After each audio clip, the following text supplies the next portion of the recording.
Et oui, cette animation, provenant du jeu Heart Gold, doit probablement dire quelque chose à beaucoup d'entre vous, pour ceux qui ont saigné les opus de la licence. C'est tout simplement l'entrée en scène du légendaire de la jaquette OO, lorsque vient le moment de l'affronter puis de le capturer. Que ce soit au travers des différents jeux vidéo, que ce soit l'opus Or, Heart Gold pour le remake, son apparition dans les autres jeux, ou évidemment le passage culte du tout début de l'animé avec Sacha et Pikachu où on voit OO traverser le ciel, sans que ceux-ci comprennent de quel Pokémon il s'agit. Bonjour à tous, c'est Oesia, j'espère que vous portez bien. Moi ça va. On se retrouve aujourd'hui pour une nouvelle vidéo. Celle-ci ne sera pas très longue, mais je pense bien utile pour la plupart d'entre vous sur Pokémon Unite. Aujourd'hui on va parler du Pokémon OO qui fait son arrivée sur l'île d'Aeos très prochainement, à savoir le 19 juillet 2024, à l'occasion du 3e anniversaire du jeu. OO sera donc intégré dans le jeu très prochainement et ce sera un Pokémon défensif. Ce sera normalement un Pokémon X et celui-ci risque d'être pas mal joué et d'être très intéressant étant donné son gameplay. On va maintenant passer en revue ses capacités afin que vous puissiez avoir une idée du personnage. Pour ce qui est de son passif, celui-ci s'appelle Régénérateur. Si le Pokémon ne subit pas de dégâts de l'équipe adverse pendant un certain temps, il récupère progressivement des PV. Pour l'attaque de base, celle-ci devient une attaque boostée toutes les 3 attaques, tirant une flamme qui inflige des dégâts accrus et restaure les PV de OO. Lorsque OO frappe plusieurs Pokémon avec son attaque boostée, la quantité de PV restaurée est augmentée.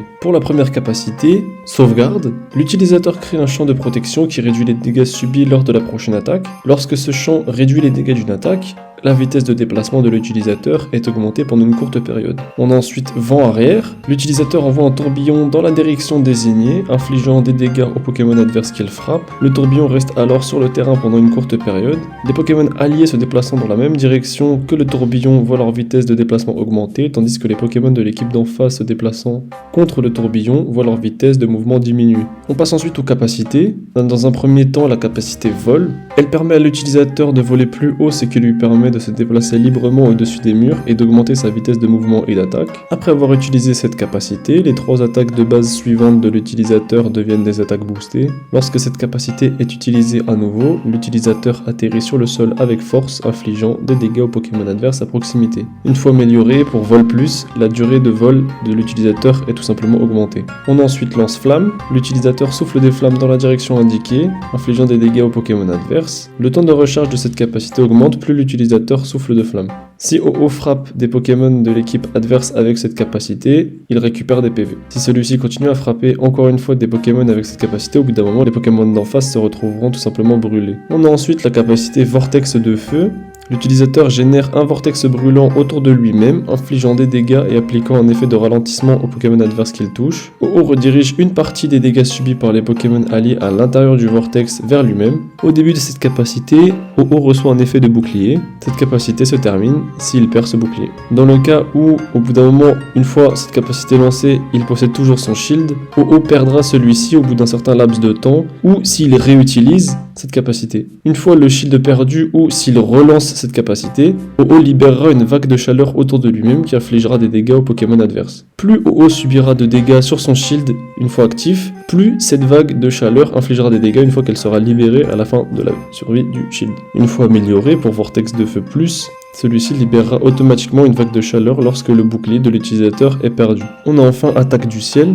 L'utilisateur, soit OO, déploie ses ailes et charge, puis revient à la position initiale, infligeant des dégâts aux Pokémon adverses et brûlant le sol pendant une courte période. Le sol, brûlé, infligera des dégâts aux Pokémon adverses et applique un effet de ralentissement. Lorsque cette capacité est à nouveau utilisée, ou si une autre capacité est utilisée pendant la charge d'Attaque du ciel, OO s'arrêtera donc sur place pendant le trajet que celui-ci avait entamé avec Attaque du ciel. Une fois amélioré pour Attaque du ciel plus, cette capacité restaurera également progressivement des PV à OO lorsque celui-ci sera sur le sol en feu. Et enfin pour terminer avec la capacité unité, celle-ci s'appelle Raviver la flamme. Avec les différentes informations que l'on nous a données, pour le moment c'est encore un peu brouillon pour beaucoup de gens d'essayer de comprendre exactement comment fonctionnent les propriétés de cette capacité unité. J'ai donc fait en sorte d'essayer de résumer et d'expliquer au mieux celle-ci. Lorsqu'un Pokémon allié à proximité est mis KO, une plume est laissée à sa place pendant une courte période. Cette capacité permet à l'utilisateur soit OO de déployer ses ailes et de consommer toute son énergie Aeos dont il dispose pour animer les Pokémon mi-KO, les renvoyant au combat à leurs plumes respectives.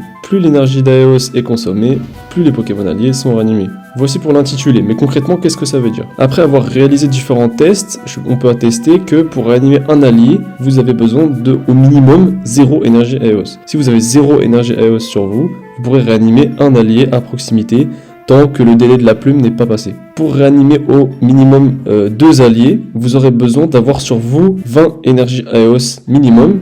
Donc si vous tentez entre 1 et 19 énergies, ça fera le même effet que 0, donc entre 0 et 19 énergies Aeos, dans tous les cas vous réanimerez un seul de vos alliés. Si vous avez au minimum 20 énergies Aeos, vous pourrez réanimer 2 alliés. Si vous avez au minimum 31 énergies Aeos sur vous, vous pourrez réanimer 3 alliés. Et si vous en avez 40 ou plus, vous pourrez réanimer 4 de vos alliés. Encore une fois, je tiens à nuancer la description et mes propos, à savoir que cette capacité peut paraître très intéressante et broken, mais il faut encore réunir tous les critères afin de pouvoir réanimer vos alliés comme vous l'entendez. Retenez bien que le délai des plumes une fois vos mates tombés KO à proximité de OO fonctionne sur une courte période, qu'il faut donc être bien avec OO à proximité, et en plus de ça, avoir suffisamment d'énergie Aeos pour réanimer la quantité de mates que vous souhaitez. Sans compter le fait que dans le cas où 4 de vos alliés sont bien et bien tombés, il faut que vous puissiez être tout seul avec l'énergie correspondante et tenir le coup. Ce Pokémon sera selon moi très intéressant, il a un très gros potentiel et factuellement il a l'air vraiment très fort, mais je pense qu'il s'agira d'un Pokémon relativement fort et pas bêtement broken ou stupide comme Mewtwo Y à sa sortie.